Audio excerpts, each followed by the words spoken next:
Ndama. Icho kwa demuri ya Zimbabwe rekandiri vandiri kure vandiri mukatime kure vamukatime kupinda mukatime zvinoerezwa. Paka. Ndapindira muri ya Zimbabwe panonzi pazvipani. Zipani. Daniel Oshiwiri Benifu wakachiwemba kiminikia. Kuna nakaroi uko. Hakuna nakaroi uko. Right. Mwana sikana akapondo kachererwa makuva maviri. Mwana ari pakati pekuvigwa kuti akuvigwa. Guva ratocherwa. Vanhu vamirira kutakura mutumbi kuti vanoisa muguva. Ndobva kwashoko zvikanzi sorry patiri kuviga pane baba vemwana vasiwe pano. Baba vemwana vazosvika. Hey! Mateko nini chichakaitika kuzvipani? Mwana akapondwa. Apondwa. Mhondi yakaponda mwana ichibva yabatwa. Yabatwa kudaro vachibva nzive ukama munofana kuti mubhadhare. Zvamunofana kuti mubhadhare mombe dzikatotinwa dzikaenda. Right. Vana baba vabvuma vawirirana. Dzabuda ndedzidzidzi. Takuchienda kunoviga munhu. Yes. Vaviga kuchera guva. Vapedza kuchera guva.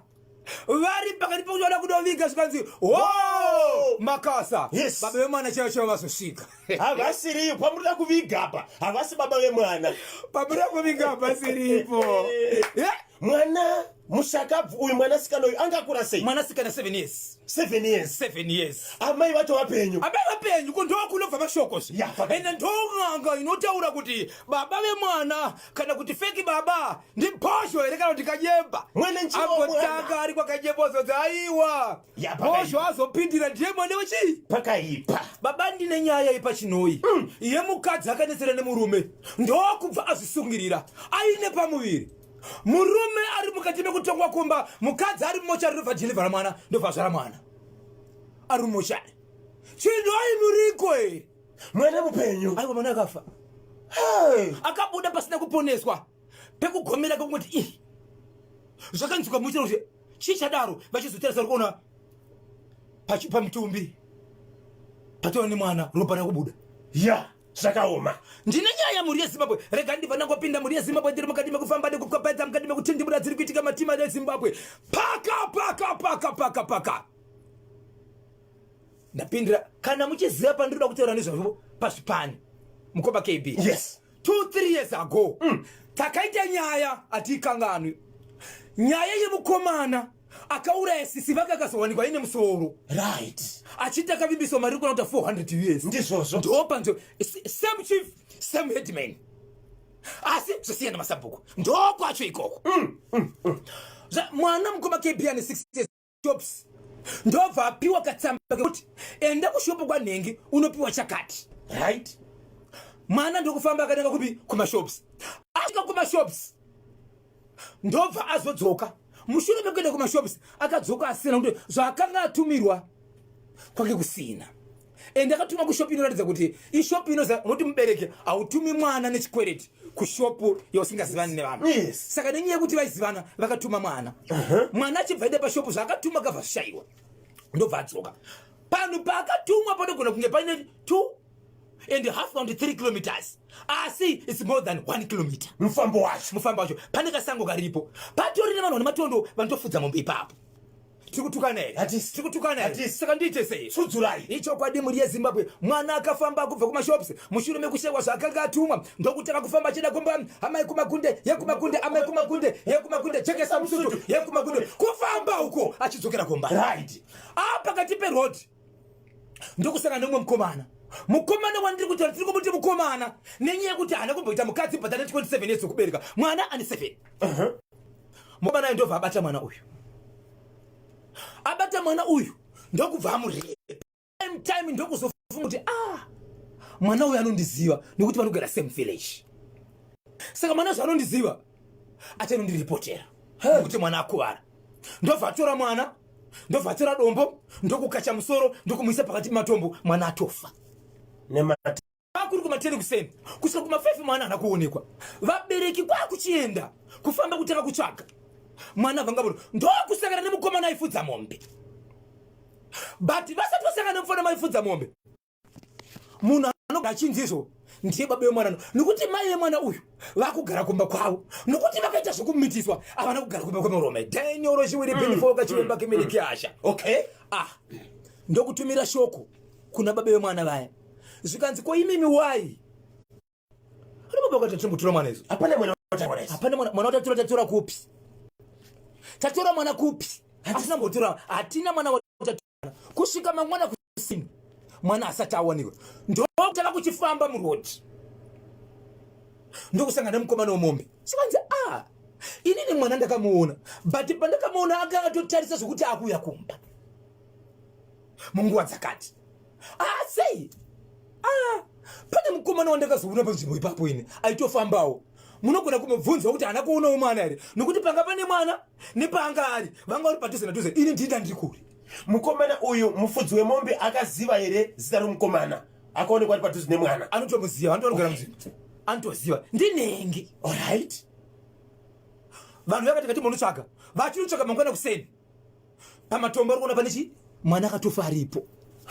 Vedu weona mwana akapondwa ari pana mwana akakashwa musoro kunodaisawo mwana akarepwa. Toita sei vanhu varamba ndiani angapota mwana kuri kunzi nhengi ndakapeseswa panzvimbo iyi ndobva vaenda pamukomana naiwe shamari iwewe pamwana zvikanzi no handinachandoziva vakazoenda kumukomana uyu vatonhunga mwana munzvimbo mutori nemwamapurisa anoshanda imomo mapurisa vanenge vari pabasa vanoziva zvavanoita pabasa ravo hazvina basa kuti kukamba ende kwavanoshandira kukamba ndiko kuonana kuti varipo here asi basa rinoshanda musango vataka kuita basa vakomana shama taura nyaya iyoyo wakapedza kuona mwana kupi zvakamira sei kusvika mukomana aisiwa mukona ataura zvikanzi mira ndikuudze mwana ndaifunga kuti zvaari kubva kumashopu ane mari zvikanzi wakazomuurayirei kana kuona mari zvikanzi sorry zvandakazoita kumashure ndo zvandakafunga kuti zvinogona kundisungisa nokuti mwana uyu ndakazomurepa ndamurepa ndakaona kuti andiziva saka ndakazomuuraya. Hey Zimbabwe nyaya yatiri kutaura inyaya yekwandiri kutaura but inogona kubata pese pane vanhu kuti vanhu ngatidzidzei kuti zvatiri kuita mangwana zvinotipinza papi. Ngatiremekedze upenyu. Right mukoma KB bodi yanzi kupostmortem bodi haina kumbomira chop zvakaitwa ndokubva yadzoka zvikandizvo baba vemwana bodi ichienda kupostmortem veukama kwemwana baba vaya vekunzizvo vakambofungirwa vaya ndokunogara dare nefamily yakauraya. Okay, vamwe vachienda kupi kupostmortem zvikanzi right tuna mombe 10 ndimakauraya ndokutsvaka zvikanzizvo so far panapa tine mombe 4 patine mombe 4 panapa hama iri kunze kwenyika ichibva yatumira imwe mari inogona kuenderana nemombe 3 ndobva dzaita 7 dzaungana mombe riri boti chikobva kupostmortem mushanga ucherwe mwana ite sei achengetwe. Vakomana vakurova simudza mbada tirove vakadzikadzika simudza mbada tirove kucherwa kweguva guva racherwa mukoma KB asina kuti vaise tonera manje pachibva pasvika mai gurusisi vemukadzi ane mwana akafa uyu zvipi zvamiri kuita pano avasi babe vemwana pano vamuchemera nhamo pana pasi babe vemwana uchimidze kana sisi achitaura ka zviri pachina kuti vagara pasi nemunin'ina wavo akati ina ndikwanisi ndikuchema amai achibva buditsa nyaya sisi apasi babe vemwana panapa imbomira zvamuri kuita togoviga sei mwana pasiri pamba pavo avasi baba vake pano. Matare vanhu vambomira haizive zvakutaurika zvakatarika hapana kuita 1 hour zvikanzi yes baba vemwana vasvika vadhiraivha mota vasvika baba vemwana nedzimwe hama dzake naamai vemurume vari kunzi baba vemwana vapindira parufu. Toda kunzwisisa isusu kuti mwana wangu afa but arida kuvigwa panapa nemhaka yei nokuti kumba kwamai vake ndokuziva matare zvichokwadi mwana ari kunzi asiwe pano mwana kwakuchitakurwa mukoma KB mutumbi wakaendeswa kumba kwaamai vemwana vake apo mombe 7 kwabva 6 mombe dzadziripo 4 dzimwe dzakatumirwa imwe mari dzanga dzatotindiwa chionzi dzakuenda kwababa vemwana dzatovepo. Yes, so nguva yakanzi pana pasiripo panapa mwana asati avigwa mota ndobva chituda chatakurwa chakuendeswa kumba kwani kwaamai vemwana chaendeswa ikoko nemombe dziya ndobva dzatinwa dzakananga ikoko. Vasvika kuya amai vemwana severe vangu taitaura pamafoni chatanga tisingazive kutaura kuita kuonana pamaziso titaura nezvenyaya yemwana kuti mwana ari sei zvakamira sei, asi inyaya yekuti chaitikosa kusangana ndechekuti vana vakaita zvokumitisana. Yes. Asi baba ava zvakare vanhu vandiwe pekutanga ava vane zvavaitoitawo kumwana uyu. That's why vane simba rokunzi pavakanzi mwana wenyu afa vachaji. Nanhasi amai vandiri kutaura nezvavo ava vane mwana akafa ava vakataka kunongedzera murume wekuti ndiye baba wemwana uyu akachajirwa ava vane vana 3 umwe nemwana baba vake. So kutaura kuno kwandiri kuita chitunha chakazotakura kunoni kunoenda kunonzi kwakazangarari ndokwachakaenda kunovigwa.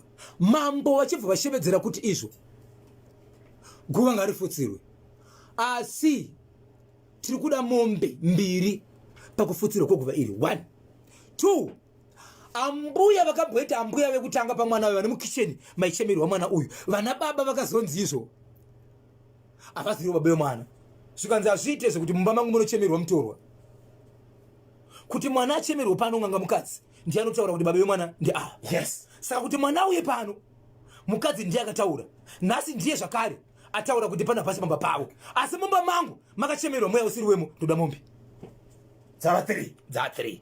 Pane mombe ichabhadharwa yeguva racherwa kwetiwa mombe ichabhadharwa mombe, but mombe idzi dzatumirwa kumba kwemukadzi anova ndiwo amai vemwana uyu vanova ndiwo vaitaura nyaya yekuti ava ndiwo baba vemwana, ava vasi baba vemwana, ava ndiwo baba vemwana. So kutaura kuno kwatiri kuita mhuri yeZimbabwe vana baba vaya vechitu vaya mombe 10 dzakanga dzachajwa idzi dzakanga dzachajwa nababa vekutanga, hakusiriko kuchaja kwena baba vechitu vanonzi ndiwo varidzi vemwana.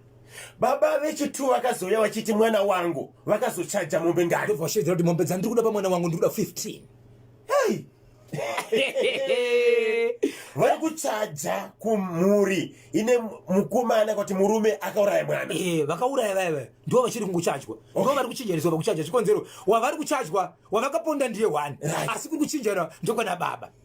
Vanhu varuda kuziva manje kuti akomana toita sei moto post mortem vamakati akomana munhu afa kauyu tinoita kweningi ma-DNA kuti muzive zvitera zvichokwadi izvo toita here munhu akafa. Izvozvi mutumbi wemwanasikana akapondwa uyu uri kupi? Wakaenda nana baba vechitu ndo vakaenda naye kumusha kwako kwakachitori kure kwakasangana ndo vatodhiraivha kuenda kwasangarira. Vakamuviga here mwana? Kunofanira kuvigwa nhasi. Anofanira kuvigwa nhasi. Asi mombe dziya 7 dzanga dzabviswa kuna baba vekutanga dzakatinwa dzikaendeswa kumba kwemukadzi kuti vana baba ava kana vachizotora mombe dzavo idzi vanozitorera ipapo nokuti ndo vana 7 nana 7 ndo vakaroorana ikoko ava vakangosara vari ziva. Ko mudzimai pakatanga kusaonekwa mwana pakashakwa mwana paakatumwa kumashops murume wakafonera chiti sei wazotora mwana usina kundiudza akafonere murume iye ndiye uzotorerwa chitunha but ndiye akatorerwa zvokuti vekukama vese vaitoti saka ndiye munhu zvechi wemwana ende zvaitooneka kuti pakutanga kuti mwana uyu nababa vecho mbosangana vachiratidza kuti mukadzi ari kutoreva kuti ndo baba vechi vemwana ezvo mukadzi uyu nekuseri zvakare ane vamwe vaitotaura navo kuti ndo varidzi vemwana kunova ndo kwakazoenda kunovigwa mwana mumwe chete akachererwa makuva 2. Ya aunza nyaya kuNational FM ndiani? Verudzi rwakatorerwa mutumbi weZimbabwe baba vekutanga. Onaiwo veukama onai zvatakaitwa onai mamiriro azvo tinofanira kuita sei pakadai apa takachemeswa chitunha chisiri chedu. Hapana kuzotika nguva zvakare ma-DNA test nokuti tirifunga kuti mwana ndewedu asi mwana akazoenda kunovigwa nomunhu kuti inyaya here yekuti mwana afa nenzira yekupondwa panofanira kuti maprofits enyaya yekuti mwana uyu pachachecho zvichajwa ichokwadi here kuti ana baba ndiwo ana baba vachona kana kuti havasiripo pane madhiri hapana kuitwa ma-DNA kukana ari ma-DNA anokwanisa here kunoitwa munhu akafa. Rega tinzwe vedare hai ichakanyanya asi mukoma KB babesa pewa pandoda kubvunza chita kufa kwemwana akaponda imhosva yake ende hatikurudzirani kupondana. Anoziva baba vemwana ndiani? Amai ndiwo vakatanga kufonera murume kuti handisi kuona mwana. Watorerei mwana kusvikira vabatsirana kutsvaga ona mutumbi wemwana. Zvese zvemaposti mortem nerufu rwanga ratimudzwa ratoendesa kumba kwemurume uyu rwasika kumba kwemukadzika rwaitori kumba kwemurume uyu ndo kwakazochinjwa poto kunzi pana papasi savazive muridzi wemwana. rekati mbonzwa vidare hai chichiri kupisa baba Isabel mukomana akauraya mwanasikana uyu ari kupi izvozvo akati ari mumapurisa ati mapurisa ari kumapurisa akatosungwa akasungwa kisi yepahuma inoreva kuvimbika uye kuve nechokwadi mumurimo wako. Ndinonzi Assistant Inspector Mudzonga ZRP Rodsville. Hai zvipani kazangarare ya regai nditore mukana uno kuti ndichingambidze mustudio baba Kwaramba, Marketing Executive kubva ku Hedge Solutions, kuti vatudze zvaka